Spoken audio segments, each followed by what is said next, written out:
persekutuan GKJW Gerejaku.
Salam Patunggilan. Selamat 93 tahun Gereja Kristen Jaya Wetang. Artinya 93 tahun sudah Tuhan menemani perjalanan kita bersama sebagai persekutuan sejak pertama kali gereja ini dinyatakan sebagai persatuan jemaat-jemaat yang menyebar di seluruh Jawa Timur. Namun, jika kita menilik perjalanan ini lebih jauh, maka kita menemukan bahwa Tuhan telah dikenal 181 tahun sejak baptisan pertama kepada orang-orang Jawa yang menyatakan diri mereka mengikuti Tuhan Yesus Kristus. Hari ini kita akan bersama-sama merayakan penyertaan Tuhan yang luar biasa kepada gereja ini. Hari ini bersama dengan 15 majelis daerah dan berbagai macam utusan jemaat yang menampilkan persembahan terbaik mereka, kita diajak untuk berjalan mengenal GKJW setiap waktu yang hari ini boleh kita rayakan ulang tahunnya yang ke-93.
sesama manusia.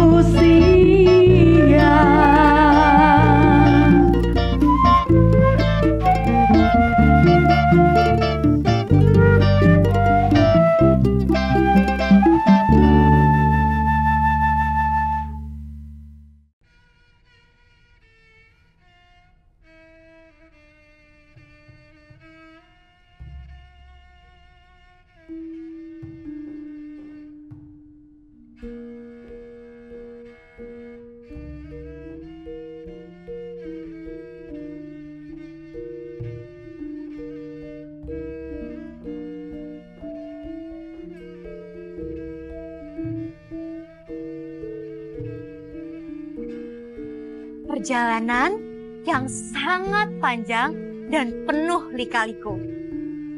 Domingus Leonard Johannes van Rijn. Seorang Zending yang penuh semangat dan harapan pada Tuhan dalam menyebarkan Injilnya di Hindia Belanda.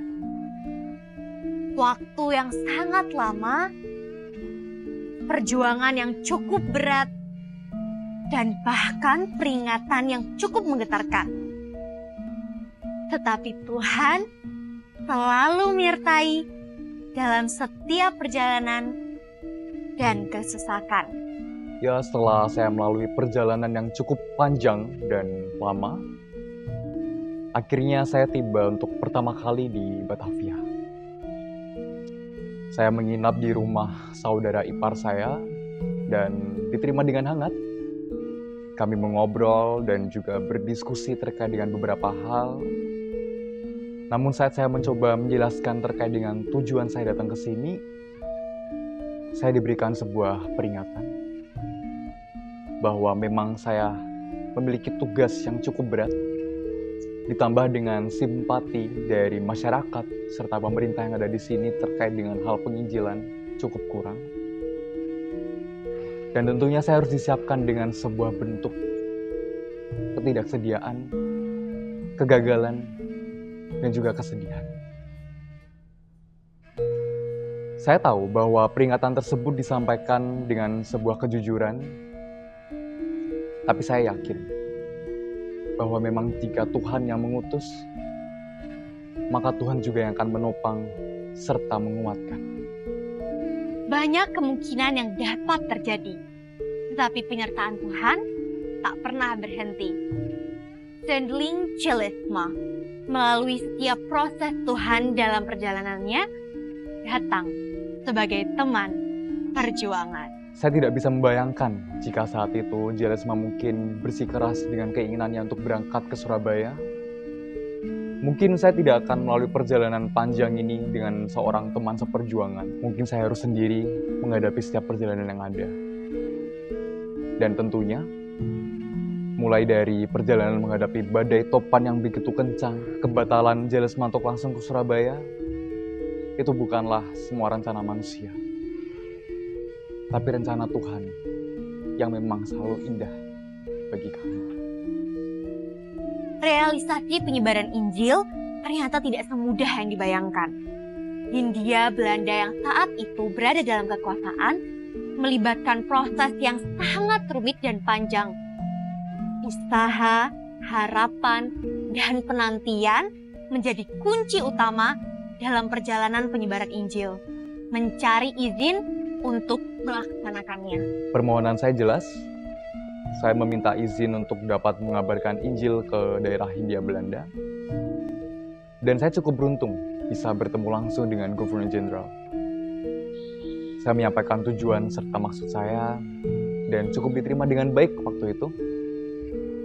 Namun saya masih harus menunggu prosesnya berlangsung dan cukup lama. Selama waktu menunggu tersebut saya cukup sedih karena saya diombang-ambing dengan ketidakpastian yang terkadang membuat hati saya merasa tidak tenang, namun saya tidak patah semangat. Saya masih mengandalkan kekuatan Tuhan untuk segalanya. Hingga tiba akhirnya saya melaksanakan prosesi audiensi di sana dengan Governor Jenderal dan juga petinggi di Buitenzorg. Di sana saya hanya bisa berharap dan berdoa pada Tuhan. Dan di sana Tuhan menunjukkan kesetiaannya pemeliharaannya, di mana Tuhan memberikan saya kelancaran sehingga dapat meyakinkan semua pihak yang ada di sana. Persetujuan mengunjungi wilayah-wilayah Zending tidak hanya menimbulkan kebahagiaan, tetapi juga kekhawatiran dan ketakutan bagaimana proses berjalannya nanti. Banyak pikiran, namun penyertaan Tuhan menyertai selalu. Saat itu saya mendapatkan kabar bahwa permohonan izin saya untuk memberitakan Injil di pos-pos luar Jawa sudah disetujui oleh Gubernur Jenderal. Saya bersyukur luar biasa pada Tuhan, tapi di sisi lain saya juga mendapatkan sebuah ketakutan.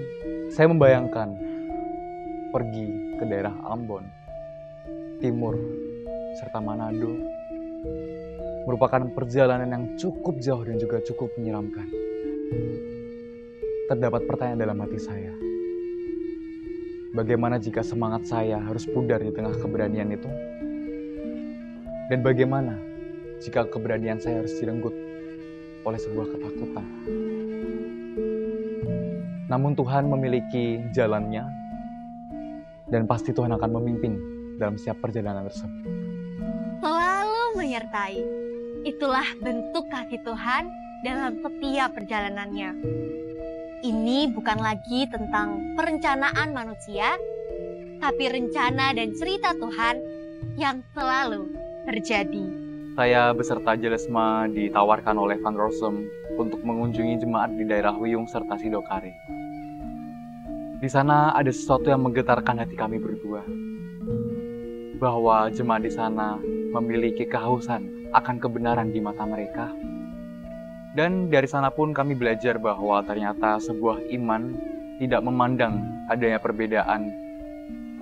Orang Jawa yang mungkin dianggap hina oleh orang Belanda atau bahkan orang Eropa, bahkan memiliki pendalaman dan juga pemahaman iman yang lebih besar dan lebih tulus daripada mereka. Dan pada akhirnya, tugas kami di sini bukan hanya sebagai melayani, tetapi bertanggung jawab atas tugas suci ini dan melakukannya dengan segenap hati. Perjalanan yang dilalui oleh Van Ring di luar kendali manusia. Rintangan dan juga halangan yang sering kali ia alami kadang menimbulkan hilang harapan. Tetapi Tuhan akan selalu menyertai dan tak pernah melepaskan kita sendirian dalam kesesakan. Patunggilan Kang Nyawiji, Gusti berkahi.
Penyebaran Injil ini nyatanya tidak mudah. Bahkan sejak awal ketika Injil dicoba untuk disebarkan di Jawa Timur, para pekabar Injil mengalami kesulitan luar biasa. Bukan hanya berhadapan dengan ciri khas orang Jawa sendiri, tetapi juga berhadapan dengan pemerintah. Namun, Injil ini adalah berita baik, khususnya bagi orang-orang yang sedang mengalami situasi yang ada dalam kesulitan. Seseorang pernah bertanya kepada saya, "Pak Gide, mengapa GKJW?" Dan saya tahu alasannya, bahwa gereja ini berjuang untuk mereka yang paling kecil. Gereja ini mungkin tidak akan pernah bisa bersaing dalam hal yang sangat mengagumkan yang dilihat oleh orang lain. Namun kita tahu keberpihakannya sejak semula. Gereja ini ada untuk membela mereka yang terkecil. Sebagaimana yang akan ditampilkan oleh saudara-saudara kita dari Surabaya Timur 1. Gereja ini hadir untuk mereka yang disabilitas.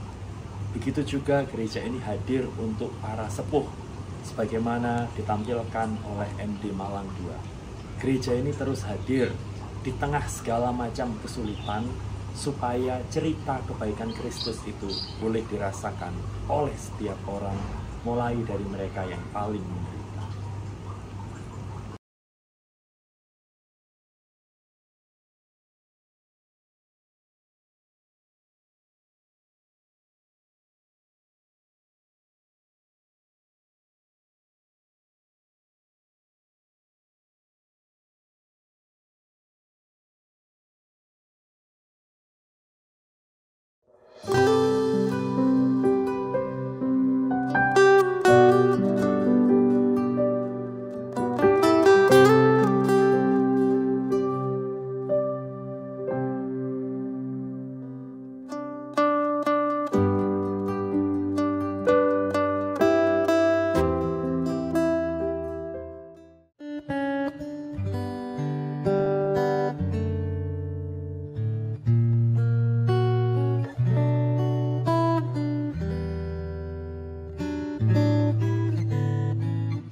Jelesma dengan nama lengkap Jelle Elces Jelesma, lahir 13 Mei 1816,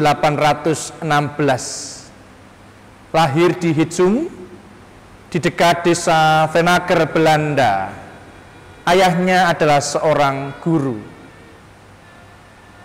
Di usianya yang ketiga tahun, Jelesma kehilangan ibunya. Dan di usianya yang ke-14 tahun, Jelesma juga kehilangan ayahnya. Kemudian Jelesma menjadi seorang yatim piatu. Jelesma adalah anak yang berbakat, anak yang rajin dan saleh dalam agama. Tetapi dalam mencukupi kebutuhannya, Jelesma kemudian bekerja menjadi pembantu di salah satu seorang keluarga petani. Di sela-selanya dia bekerja, Jelesma menggunakan waktu luang untuk belajar dan membaca. 15 Agustus 1852, Jelesma kembali ke Mojowarno dan di sana diadakan pelayanan baptisan. Dalam pelayanan baptisan tersebut, Jelesma membaptis 12 orang dewasa dan 6 anak-anak. Salah satu yang dibaptis asal Mojowarno adalah seorang tunawicara. Ini tentunya kesempatan yang istimewa. Apalagi anak muda yang mengalami tunawicara ini bisa mendengar. Dan ia juga bisa memberikan bahasa tubuh yang dimengerti oleh orang-orang pada waktu itu, terutama ibunya. Anak muda yang mengalami tunawicara ini oleh Jelesma dibiarkan selalu berjalan kemana-mana. Meskipun dalam hati kecil Jelesma, ia khawatir bahwa anak muda tunawicara ini tidak bisa diterima karena ia tidak bisa menjawab. Akan tetapi, anak muda tunawicara ini adalah orang yang setia datang ke gereja, orang yang setia datang dalam kebaktian di rumah-rumah dan menunjukkan perilaku yang sangat baik. Bahkan ia juga bisa memperhatikan Injil dengan seksama. Oleh karena itu Jelesma memutuskan dan tidak keberatan untuk membaptis anak muda yang mengalami tunawicara.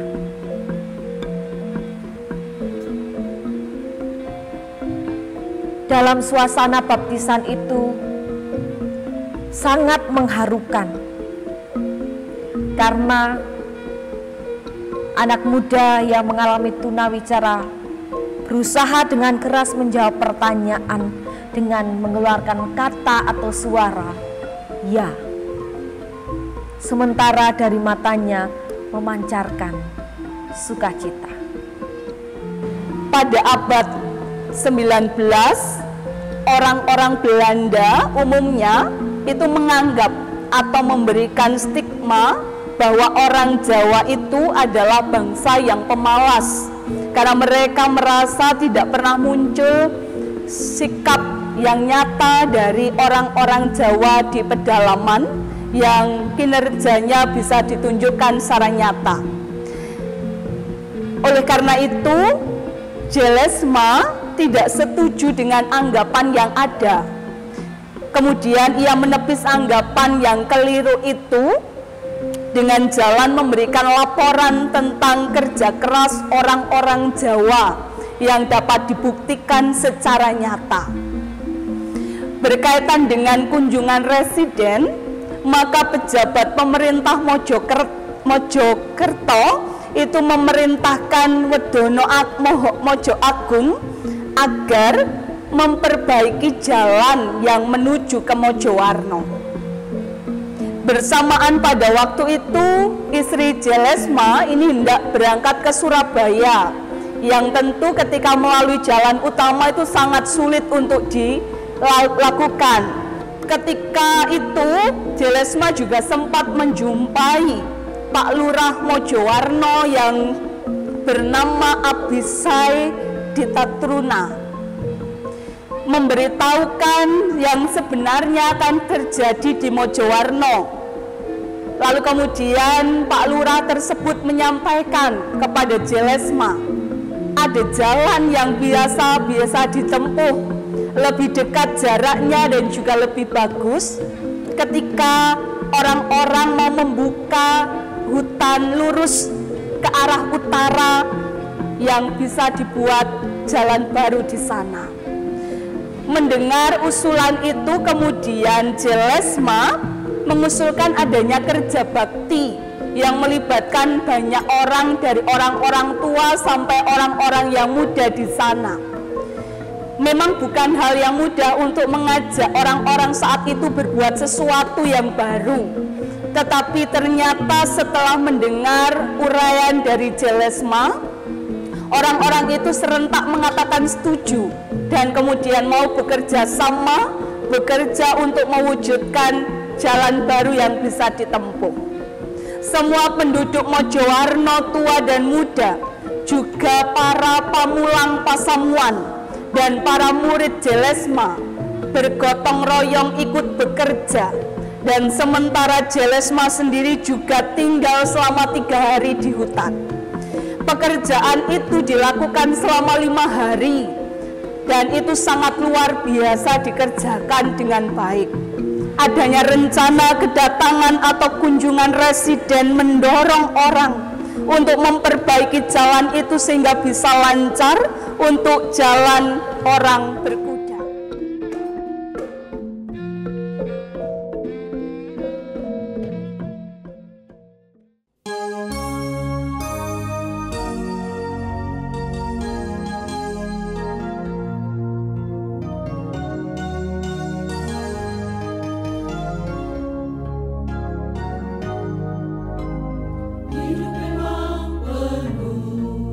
Dengan penderitaan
Catatan-catatan tentang Jelesma oleh Sendeling DJ dan Seldam Kanswit.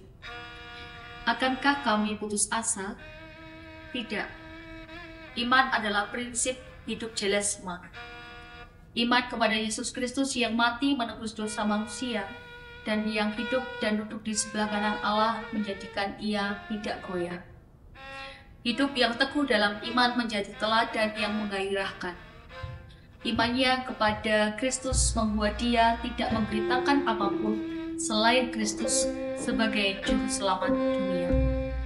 Prinsip hidupnya pun membuatnya hidup dalam kesederhanaan, membuatnya hidup rendah hati, sehingga dalam pekerjaannya dia tidak berpengaruh pada ketenaran diri dan keserakahan. Sabar menanggung segala sesuatu, lemah lembut, dan suka menolong orang yang membutuhkan. Ia pun terus berupaya untuk menjaga kebenaran. Prinsip hidupnya, yaitu hidup dalam iman, telah menyucikan wataknya, sehingga ketekunan, serta kemandiriannya tidak disombongkan, dan ia terus membesarkan Kristus dalam hidupnya. Jelesma telah mendahului kitab, tetapi namanya akan selalu terpatri dalam kenangan dan sejarah. Ia telah mengerjakan pekerjaan Kristus, memberikan landasan pekabaran Injil di Jawa Timur dengan sangat baik. Dan inilah teladan yang perlu kita ikuti, yaitu dalam pekerjaan iman. Yang kedua, kesaksian Inspektur Sending SZG DSSJ Van Regen tentang Sendeling Jelesma. Ia mengatakan, Jelesma seorang yang tangguh dan berpendirian kukuh, amat teliti, Sendeling sejati, kalem tetapi daya pikirnya kuat dan mendalam batin atau hati nuraninya. Sangat berbakat dalam kemampuan menguasai bahasa. Sifat alami ini yang cocok untuk Hindia Timur, khususnya Jawa. Penampilannya yang sederhana, dipenuhi iman dan percaya oleh perasaan panggilan apostolis. Yang ketiga, kesaksian Sendeling S.E. Hardhorn yang selama setahun hidup dengan Jelesma. Ia mengatakan, saya bisa belajar mengenal persaudaraan di dalam dirinya, yang dengan tepat umumnya dihormati dan disukai atau dicintai orang. Pada semua pencobaan-pencobaan yang menimpa hidupnya, ia hadapi atau ia terima dengan iman percaya yang tidak lemah, bahwa ia seorang prajurit yang gagah berani dengan kehangatan cinta kasih. Ia seorang pemaaf dengan berpendirian kukuh pada harapan yang ia lakukan dengan keberanian tinggi sebagai orang dari desa. Kerajinannya lahir dari keteguhan batin atau rohaninya, adalah tenang dan tidak mempedulikan bahaya. Ia tahu apa yang dikehendakinya, dan jalan yang menurut pertimbangannya membimbing ke arah cita-citanya itu. Ia jalani dengan langkah tetap. Kami semua seringkali digembirakan oleh kesegarannya yang seringkali amat sederhana, berita-berita sederhana yang penuh semangat. Injil perlu terus dibagikan, karena Injil adalah berita baik. Dibagikan kepada setiap orang dalam berbagai macam latar belakang. Di GKJW, Injil dibagikan kepada mereka yang berbeda generasi, kepada mereka yang berbeda ruang dan waktu, sebagaimana Injil juga dibagikan kepada orang-orang dari berbagai macam latar belakang. Beberapa majelis daerah mempersembahkan kepada kita bagaimana Injil dinyatakan melalui orang-orang berbahasa Jawa, orang-orang berbahasa Madura, berbahasa Osing, bahkan kepada generasi hari ini yang sudah mulai dengan sangat terbuka merengkuh berbagai macam bahasa asing dalam upaya mereka mengenal Kristus. Demi apa? Supaya cerita cinta kasih Tuhan Yesus semakin boleh dirasakan oleh setiap orang.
segala yang ada.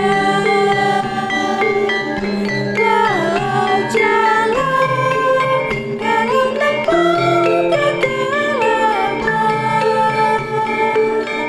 tiada cemas, tiada takut kendati bahaya.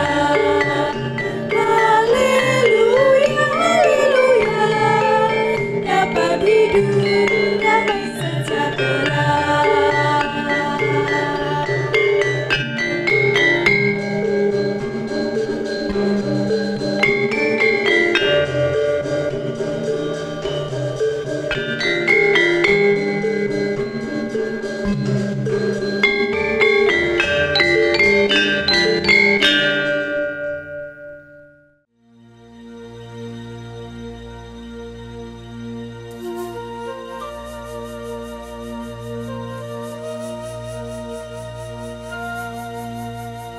Nyarah arang sareng, sami asoka bunga.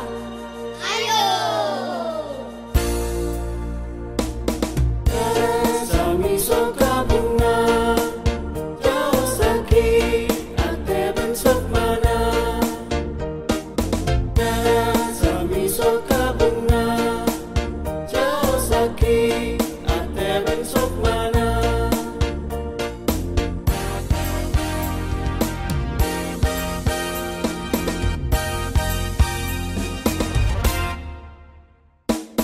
Poci sora akung bira, sok maate sami asamaka. Alarama seko besar, manyata tresna kapara kakunda. Nyara sami soka bunga, jauh sakit, ate bensok mana.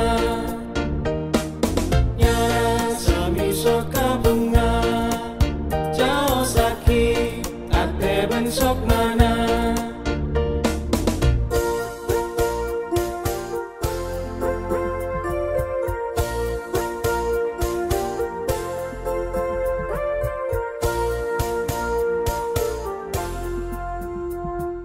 Poci sora akung bira, sok maate sami asamaka. Sami asamaka. Alarama seko besar, manyata tresna kapara kakunda. Nyara sami soka bunga, jauh sakit, ate bensok mana. Nyara sami soka bunga,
yang menebus aku dan kau. Haleluya, haleluya.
Salam, salam 49. Nama saya Bapak Bambang Suaji, asal Desa Balong Tunjung, Kecamatan Benjeng, Kabupaten Gresik. Saya mau bercerita asal usulnya Kristen masuk Balong Tunjung. Pada waktu itu ada seorang namanya Bapak Koing, itu sakit-sakitan, mencari kesembuhan. Datang ke Mojokerto minta bantuan doa dari Bapak Selamat. Dan setelah itu dia sembuh.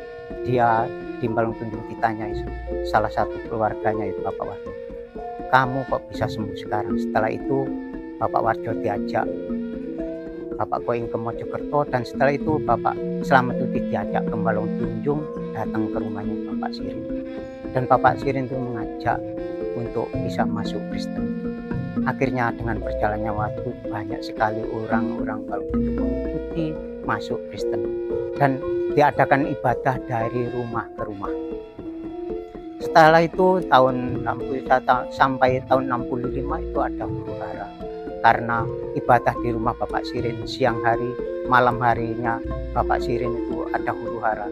Dia itu dikalungi celurit. Ada apa kok bisa bergerombol di rumah Bapak Sirin? Diceritakan bahwa ada ibadah. Ternyata selanjutnya yaitu Kristen di Balong Tunjung tidak diperbolehkan untuk ibadah, dibubarkan. Setelah itu tahun 66 Bapak Sirin minta pertolongan dari Bapak Lumadio Marmer di Surabaya. Dia minta perlindungan supaya Kristen Balong Tunjung bangkit lagi.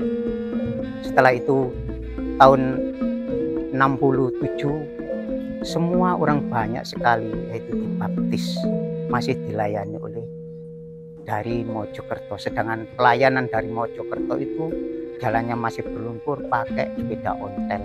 Sedangkan melayani ke Balong Tunjung itu Sabtu sore akhirnya bermalam, dan minggunya bisa melayani ibadah.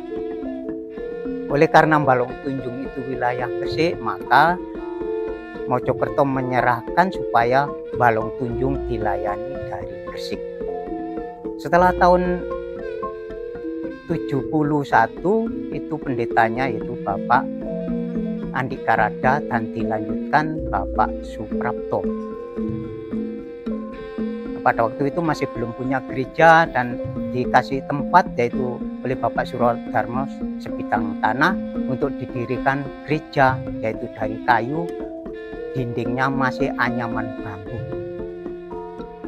Setelah itu tahun 74-75 karena Bapak Lurah mempunyai inisiatif untuk memberi tanah, yaitu di tanah desa. Akhirnya Balong Tunjung mendirikan gereja sendiri di tanah desa. Selanjutnya yaitu Balong Tunjung dilayani dari Gresik, yaitu pendetanya Bapak Suprapto. Itulah kisahnya perjalanan Kristen masuk Balong Tunjung. Salam, salam Patunggilan. Saya Sunu dari Jemaat Gresik sebagai saksi dari perkembangan Pepantan Balong Tunjung, di mana pada saat itu kami masih ditugaskan sebagai wakil pemuda dari Gresik yang ikut membina teman-teman pemuda di Balong Tunjung. Memang perjuangannya tidak mudah. Untuk menuju ke Balong Tunjung itu kita memerlukan perjuangan yang cukup berat, karena jalan menuju Balong Tunjung berupa galengan besar yang harus kita tempuh dengan sangat berat, apalagi pada musim hujan. Pada musim hujan, kalau hujan kita harus jalan terus, karena kalau sudah reda hujan kita tidak bisa jalan, malah bisa-bisa sepeda motor jalan ke selatan bisa balik ke utara karena lumpur yang mengikat roda depan sepeda motor. Itulah kejadian yang kami alami pada saat itu. Tetapi kami bersyukur kalau pada saat ini Balong Tunjung sudah berkembang sedemikian luar biasa. Dari gereja yang awalnya terdiri dari bilik bambu, kemudian gereja semi permanen, dan sekarang sudah bisa membangun sendiri dengan kemandirian gereja permanen di tempat yang sudah bisa dibeli sendiri. Ini adalah perkembangan luar biasa, dan inilah berkat Tuhan di dalam kehidupan berjemaat kami di Gresik, khususnya di Pepantan Balong Tunjung. Kisah unik yang kami dapati berpelayanan di Pepantan Balong Tunjung adalah telaga yang di belakang saya, di mana Desa Balong Tunjung juga berarti telaga teratai. Pada saat itu masyarakat masih menggunakan air telaga di belakang saya untuk minum, dan di samping saya ada telaga untuk mandi. Tetapi perkembangannya, puji Tuhan, saat ini Balong Tunjung sudah ada PDAM yang bisa dinikmati oleh masyarakat Balong Tunjung. Salam Patunggilan. Saya generasi keempat di Pepantan Balong Tunjung ini. Nama saya Dwi Gatot Lukito Adi. Saya sekarang selaku pengurus Pepantan Balong Tunjung. Kami mengucap syukur atas perjuangan bapak-bapak kami yang merintis gereja kami di Pepantan Balong Tunjung. Kami juga tetap bersemangat walaupun pada saat itu gereja kami terbuat dari bambu dan berdindingkan sesek dan berkelanjutan menjadi gereja semi permanen. Itu pun sangat kami manfaatkan untuk ibadah di Pepantan Balong Tunjung. Dan rasa semangat bergotong royong kami mewujudkan gereja yang baru. Sehingga gereja yang baru berdiri saat ini. Dan kami juga mengucapkan kepada seluruh warga Pepandan Balong Tunjung yang sudah bersemangat di dalam berpelayanan, baik pemuda yang mau melayani Tuhan di segala bidang, sehingga kami merasakan bangga mempunyai pemuda yang seperti itu. Dan kami juga ingin menjadi Pepandan Balong Tunjung ini semakin maju dan menjadi jemaat yang mandiri. Kami berusaha, kami berjuang bersama, mudah-mudahan di tahun-tahun yang akan datang menjadi jemaat di Pepandan Balong Tunjung ini. Kami mewakili warga Pepandan Balong Tunjung mengucapkan selamat ulang tahun Majelis Agung yang ke-93. Biarlah Majelis Agung semakin berpelayanan baik di desa maupun di kota. Tuhan Yesus memberkati kita semua. Amin.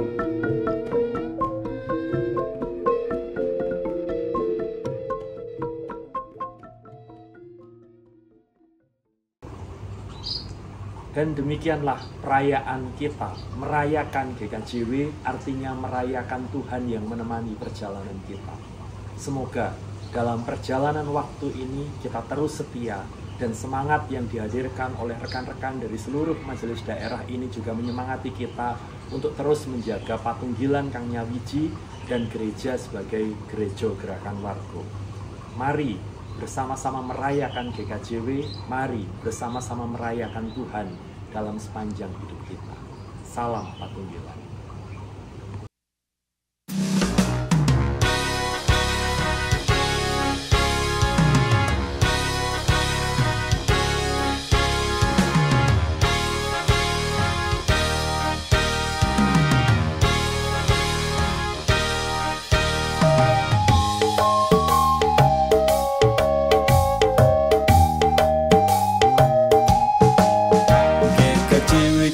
Kristen Jawi Wetan terpanggil terus tumbuh dan mandiri, melakukan keadilan, kebenaran, damai dan kasih. GKJW Gereja Kristen Jawi Wetan, Alkitab landasan kiprahnya, membangun diri bangsa dan negara, itulah panggilannya.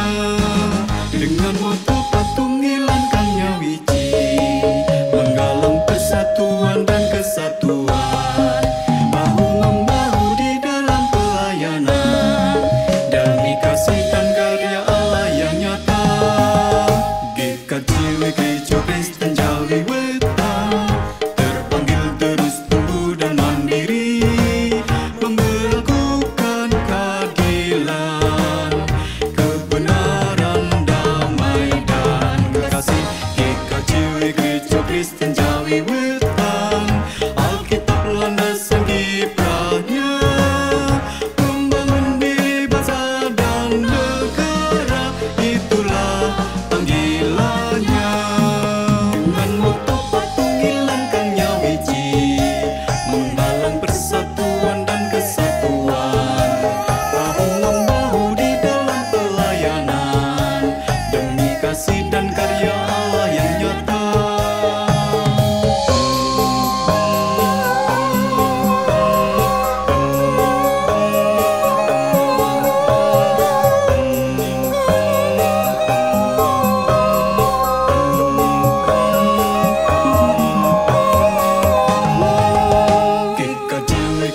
Kristen Jawi Wetan terpanggil terus tumbuh dan mandiri, melakukan keadilan, kebenaran, damai dan kasih. GKJW Gereja Kristen Jawi Wetan, Alkitab landasan kiprahnya, membangun diri bangsa dan negara, itulah panggilannya.